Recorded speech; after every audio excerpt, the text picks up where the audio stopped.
গতকাল বাংলাদেশে এই ভিডিওটা ভাইরাল হয়েছে। তোমার নাম কি? আব্দুল্লাহ মামুন।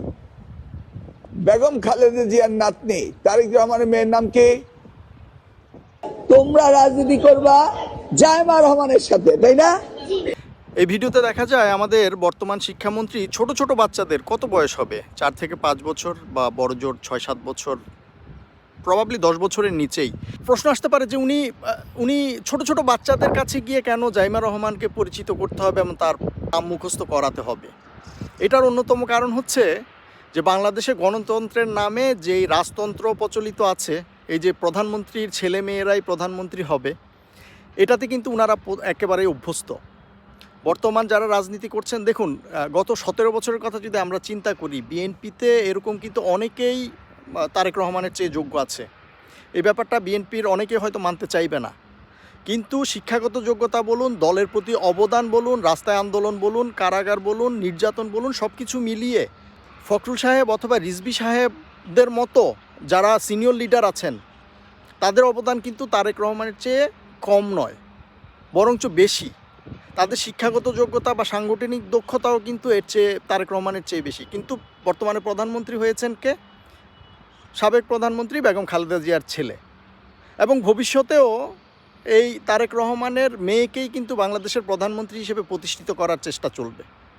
তো আমরা যারা সাধারণ মানুষ আছি, আসলে আমরা যেটা চাই সেটা হলো দেশের জন্য যিনি ভালো হবেন, রাজনৈতিক প্রজ্ঞা, শিক্ষাগত যোগ্যতা, সাংগঠনিক দক্ষতা সব কিছু মিলিয়ে যিনি বাংলাদেশকে নেতৃত্ব দিতে পারবেন, তিনি বাংলাদেশের প্রধানমন্ত্রী হোক।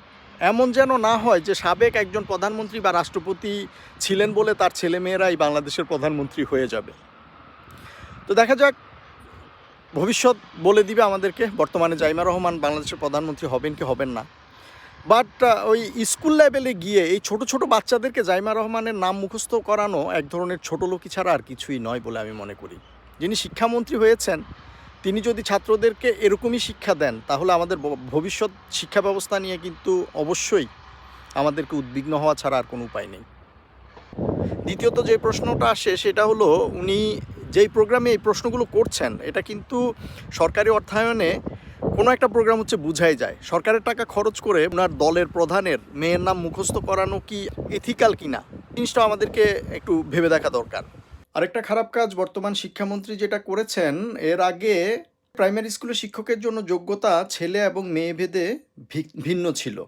মেয়েদের ক্ষেত্রে এইচএসসি পাস হলেই শিক্ষকতার জন্য আবেদন করতে পারত।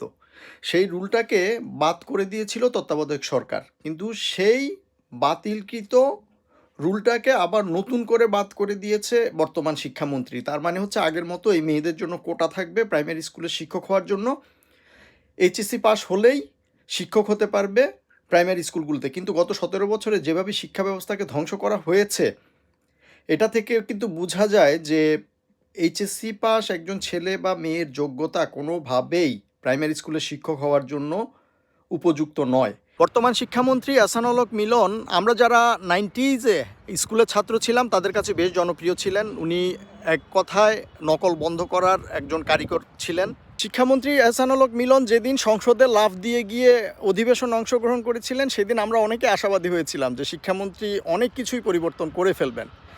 কিন্তু 20 বছর আগে একজন সফল ব্যক্তি হওয়া মানেই 20 বছর পরেও আবার শিক্ষামন্ত্রী হয়ে উনি সফল হবেন, এটা আসলে 50-50 বলা যায় না। তো ভবিষ্যৎ বলে দেবে উনি সফল হবেন কি হবেন না। কিন্তু যেই স্ট্যান্স তিনি নিচ্ছেন, শিক্ষা ব্যবস্থার পরিবর্তন না করে শিক্ষকদেরকে বিভিন্ন সমাবেশে গিয়ে ধমকাচ্ছেন, কটু কথা বলছেন, আবার ছাত্রদেরকে, ছোট ছোট বাচ্চাদেরকে, মনে হয় প্রাইমারি স্কুলে পড়ে অথবা হাই স্কুলের হয়তো 6-7-এ পড়ে, তাদেরকে গিয়ে প্রধানমন্ত্রীর মেয়ের নাম মুখস্থ করাচ্ছেন। এটা কোনোটাই কিন্তু ভালো লক্ষণ নয়।